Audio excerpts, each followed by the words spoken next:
Okay, this is our next episode of True Wrestling Fan Discussions, Dark Side of the Ring series. This is In the Shadow of Grizzly Smith. I am your host, Mike. I'm Frank. Yeah, man. This one I think was the most not horrific. I guess maybe horrific that we've seen so far. Disgusting is another word that comes to Yeah, it mind. was, because of the This because was of the really bad. subject, because of Yeah. the subject matter. It was a very uncomfortable episode to sit through.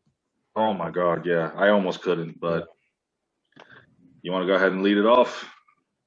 Well, I mean, Grizzly Smith was a old wrestler. He was the father of Jake the Snake Roberts, Rockin' Robin, Yeah, right? and Sam Houston. And Yeah, Sam and Hughes. that I didn't even know that he was their brother. I had no idea. That was interesting to know. It was never referred to in the wrestling. They didn't even look alike, to be honest. Yeah, But no, I mean, no. Well, I think he was the half.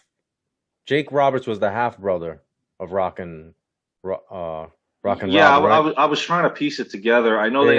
they had an older brother that was put up for adoption, Richard Neighbors, I think his name was, and then there was the other. What was it? Four of them. There Yeah, was Jake, Robin, Sam, or whatever his name was, yeah. and then the other one we'll get Hmm. into the unfortunate tragedy with her. But yeah, they actually there was no knowledge that they were related in the wrestling business, which, like I said, that was the biggest shock to me. Well, the first shock of this episode when I found out that they were all related. Cornette actually had said, and again, I don't take what he says to a grain of salt, but Sam Houston was the most talented of the bunch. It's kind of hard to fathom that considering we barely saw him in the ring. I mean, we got more experience seeing Rock and Robin airtime. And of course, Jake the Snake Roberts, Sam Right. Houston wasn't there that whole long, Hmm. so I mean, we don't really know about it. He referred to, I remember he referred to Jake in the start of the episode as a high level amateur, which I got to disagree with that too. I mean, Jake had everything in the ring and on the mic. His only issue was his outside with his father. Yeah, I His mean, demons. he just didn't really have the physique because he was tall and lanky. But besides that, I mean, I thought he was a great wrestler. Very good, I very mean, good. towards 1990, I mean, he started showing that he was in great shape. Yeah, but And he was always kind of skinny fat. Like yeah, skinny. Yeah. So, I mean, but I never really cared about that. You got to understand with Cornette too. If he doesn't like somebody personally, you could tell. I honestly don't think he likes anybody. Oh, I think he hates everybody in the I'm business. starting to think like he doesn't like anybody besides himself. I have never heard him praise anybody in the ring for as long as I can remember. Even when he did the cheap shots in the late '90s when he was at the WWE and he was trash talking the own company he worked for. The only people I remember him speaking positively about was his tag team. Was it the Midnight Express? Yeah. Midnight Or the Express. Heavenly Bodies when he was with them for a brief time. Right. But Who nobody cared he was about. more. No, they didn't. He was more the Heavenly Bodies, the first group, and then the second coming, Stan Lane and Bobby Eaton. As much as I find Cornette entertaining, he's like one of these people that he thinks very highly of himself. And the thing about Cornette that kills me is like the guy never wrestled a day in his life either. Like he was a manager, he was a promoter.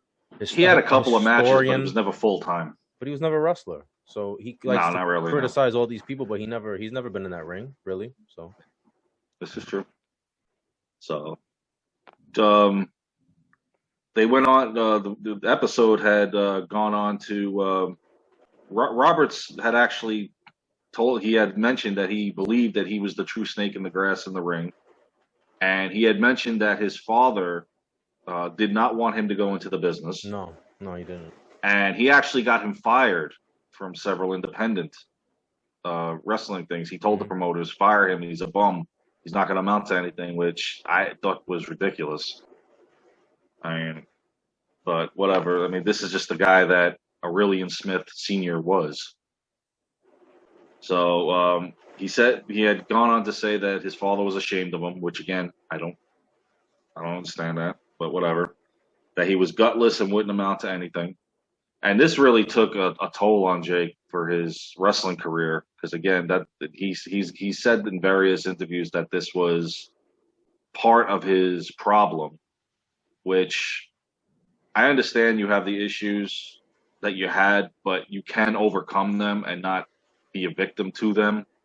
I know it's harder for some people to do than others, but in any event, um, when they started talking about Grizzly Smith as a wrestler, right before that, you remember they said that he lined up outside the rail yard on payday and on Fridays, and he would actually people would pay him to punch him to see if they could knock him down or let him or bend over or kill him, and he made more money doing that. It was like what 25 to 50 cents per shot. I mean, this guy was huge. Yeah, I know, but still, I mean, you're getting hit like that. I mean, that can't be good.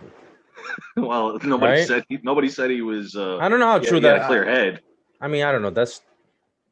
There might be some truth to it, but I don't know how true that story is. That might be one of those like legendary, one of these myths. Because I don't know, man. Look at Harry Houdini. I mean, Harry Houdini was a small guy, but Harry Houdini ends up dying pretty much because of that. You know the story about Harry Houdini, right? He kept the guy punched him and he actually hit him hard, and then there was some sort of internal, I don't know if it was internal bleeding or something, and then he ended up ultimately dying. But anyway, I mean, whether he did it or not, who knows? But it is what it is. But they went on after that to talk about how he tortured his kids psychologically at home. From there, they actually they brought in Sam Houston's wife at this point to start talking on there. Nikila Roberts Bird, or was known as Baby Doll in the 80s, and I remember Baby Doll. I remember in AWA. Yeah, I remember Baby Doll. She was pretty good. I always wondered why she never got a shot in WWE. But yeah, she was a pretty good wrestler. She married Sam Houston on July 30th, 1987, and this is where the story started turning my stomach, because they said on their road trip with his father and them, they picked up a 14-year-old girl. I knew where the story was going at this point, and this was sickening to me. I mean, this is, and then from there they talked about how old Jake's mom was when she gave birth to him, and she was only 13. I don't even know how I got past the rest of the episode at this point, man. Yeah, it's really rough listening to those stories. I didn't understand the part where they said, was it Baby Doll that said that the girl's parents were just like, "Oh yeah, go ahead, have a good time." Yeah, I couldn't understand that. I'm like, why are you just? Well, again, this is the 80s. I guess, but I don't know. I don't understand that. Yeah, just go ahead, have a good time. Call us when you call us. Yeah, I know he was famous, but still, I don't know. It's weird. Yeah, famous creepy. Yeah, I know. So, after they talked about how when Jake was born when she was 13, how his father left her. What was it, when she was 17, and had divorced her. Jake lived with his grandmother up until he was 11, and then she died. So now he had to go with his dad, and this was probably traumatizing for him. From here, now they started talking about how Rockin' Robin was brought into the conversation. Now, how she wanted her father's love and acceptance, and she felt like she was being ignored by him. And then all of a sudden, they talk about how he brought her into the back office and whatnot. And from the ages of 8 to 14, this happened to her.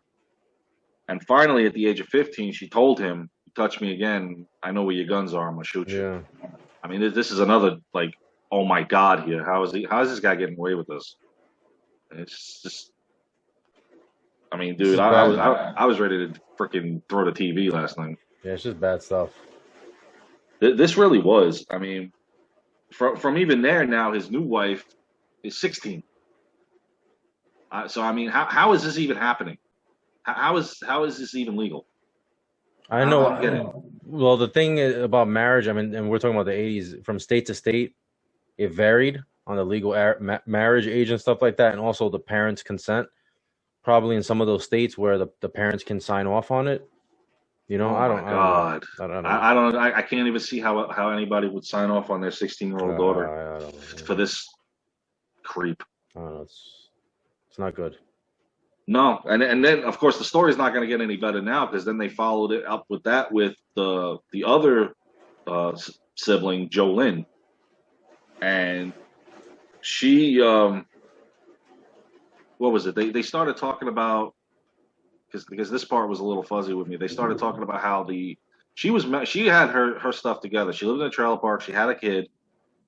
She was hooked up with this guy. The ex-wife was threatening her, sending threatening letters, and then all of a sudden, there was a note left that she was kidnapped.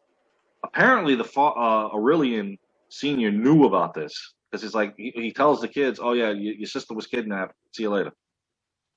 And there still was no proof on whether or not he was involved in it.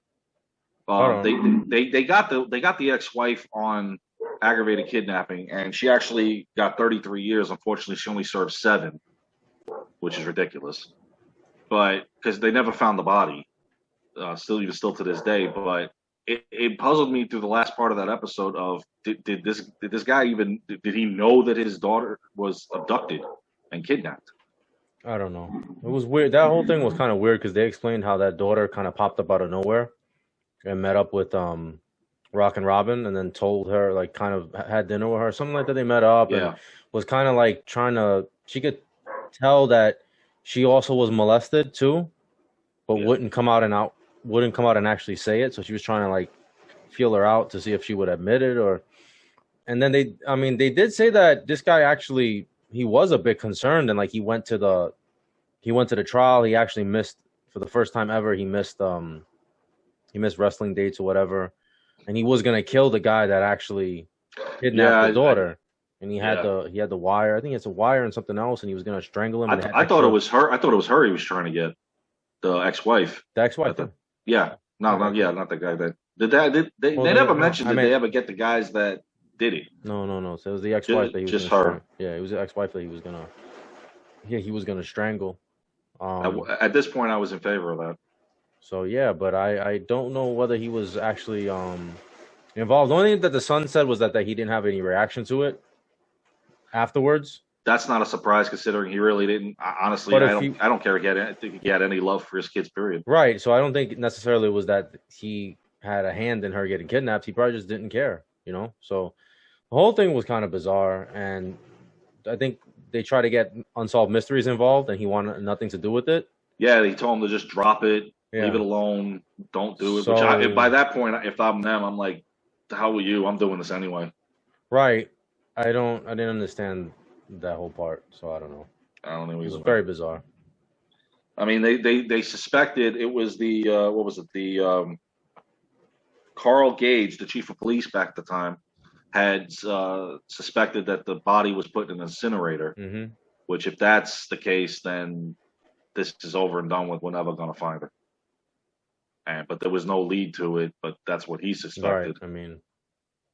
I mean, I'd have to guess the same thing anyway. Yeah. Mm-hmm. So from there, now they went. The episode had gone on. Robin had now all of a sudden started turning to wrestling, which was shocking to the rest of the family because I guess she never had any desire in the past. But I guess what the hell? Let me try it. And she was good enough to where she got Vince McMahon's attention. And she actually wrestled a dark match against Sherry, which was impressive. And then she later on became the WWE Women's Champion. Mm-hmm. And she beat Sherry, which was a good match, actually. Unfortunately, her career there didn't last too long because by the late 80s, Vince had phased out the women's division. Yeah, that was the problem back then. It wasn't like it is now.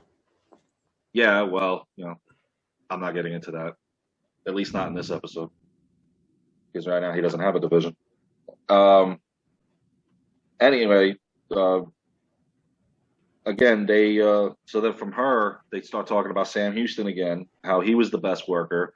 And he was good in some of his matches, but again, he wasn't there too long for anybody to really recognize him. I mean, he was mainly Royal Rumble Survivor Series back then. I mean, that was pretty much it. They mentioned, and I don't know if I was impressed by this, but he started drinking one night. They said he had 32 Crown and Cokes. How did you walk out of? I don't even know how that's physically possible because it's not like Sam Houston was the size of Andre the Giant. No, so I don't know. Maybe it might be true, it might be not. I don't know. I mean, I know back in the day I can handle mine. I mean, I think my limit one day was 24, but I don't, I don't know about I don't that know. with his height and weight and how he even like survived that. I don't know.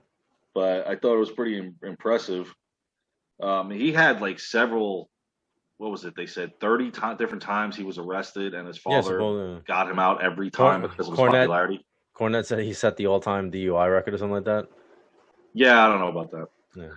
But they never. He did go to jail, but they never said how long he went in for. No, they didn't. They didn't say how long.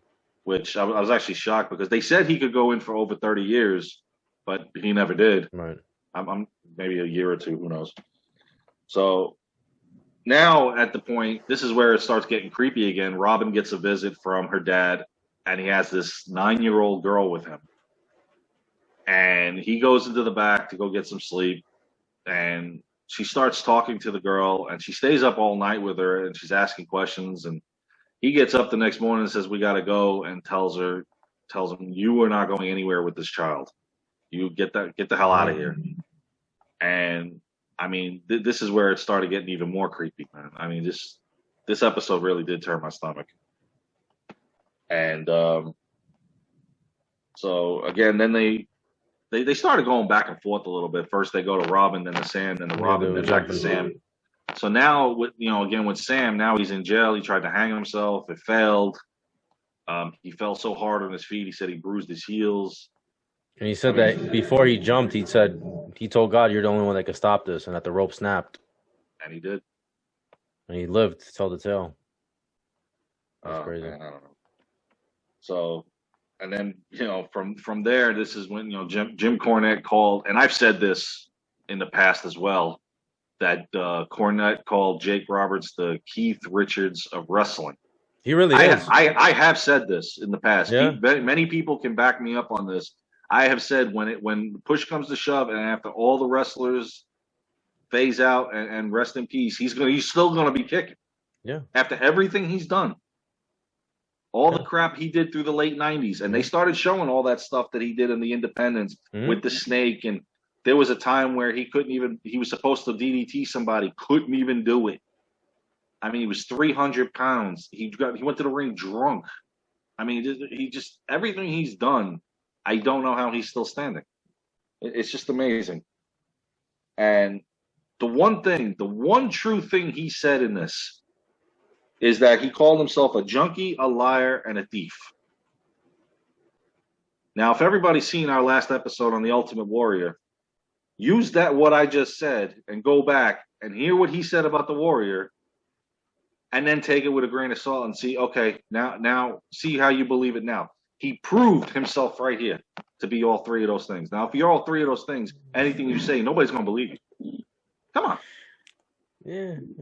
When he said that, I know what you say. I kind of felt bad for him though. Watching this episode, not that I believe anything he said about Warrior or anybody else, but like watching this episode, I'm like, I kind of cut him some slack. Like, you know what? I did a little, but he could have attempted to overcome this. I mean, I don't listen. I'm not going to pretend to know what it's like to grow up in that environment. Exactly. So Neither one of us did. And, yeah. So I don't want to do that Monday morning quarterback kind of thing. I don't know. It is what it is, I mean, yeah, he did it. It was tragic and it sucked. And just imagine if he could have overcome it. Well, he did eventually. He would have been. Oh, I mean, but in the last 10 years. Yeah, better late than never. Better late than never. So at least he's turned around. He said he was like 10 years sober now, I think. It's more like 8, but I mean, if you want to round it up, it's fine. I mean, because DDP helped him in 2013. I mean, the documentary came out then. It could have been a couple of years prior. Who knows? So 10 years, he's been doing good. He's a manager in AEW now, which isn't saying much, but he's still in the business. He's still relevant. So, and I remember at one point he wanted to be in the Royal Rumble, but they put him in the Hall of Fame as well, which I don't know if he belonged there. That's a conversation for another day. So they concluded the episode with Grizzly Smith his death on June 12, 2010 from a bad case of Alzheimer's. And they really pretty much didn't have anything to say after that. It was pretty much just another rest in peace from Jake Roberts. They did show, I don't know if you caught this, they did show a brief clip from Beyond the Mat from 1999 Hmm. when Jake was chopping wood with his dad, and he's standing. That was actually a clip from there where they were trying to follow him around. Yeah. That's when he got bad on the independent scene, Mhm. and I caught that, and I thought that was pretty cool. But when his father's like, "Oh, I love my kids," I'm like, "You're full of it. You're just posing for the camera, man." This guy was just an SOB, a monster, and again, like we said, this was really hard to watch. I mean, this was the darkest of the dark side right here, man. No, by far. You couldn't take anything positive away from this episode No, at all. other than Rock and Robin, Well, yeah, Rock. overcoming everything and trying to get into the ring and She having a seems great like career. she seems like she's well adjusted, all things considered. She seems like They all do. okay. I mean, even the oldest who was given up for Jake. adoption. I mean, Jake, again, like you said, better late than never. Right. He 10 years ago, he got himself finally together, and now he's, what, 66? He just had his birthday. Mhm. So, I mean, he's gotten his stuff together. Yeah. And so he was saying that he was hoping that the family would kind of grow a little closer, because they're really all estranged except for, I think they said there was 2 of them. But I think that was Jolene and Sam Houston. Yeah. And unfortunately, with what happened to her, is a tragedy. Yeah. But yeah, this episode was really bad, and I do feel for Jake. Don't get me wrong. I'm not taking this episode to bash him by any means. This was awful. Any child that goes through this is just it's horrible. Yeah. So, I mean, just everybody watching this, you if you haven't seen the episode, I mean, do it. Just expect the unexpected on this one. Yeah, it was rough getting through it. Yeah. All right, well, that's our latest episode of Dark Side of the Ring reviews. We'll be coming next week with another one, so you guys make sure Dynamite Kid. Yeah, Dynamite Kid. So make sure to like, comment, share, subscribe. See you guys soon. Take it easy.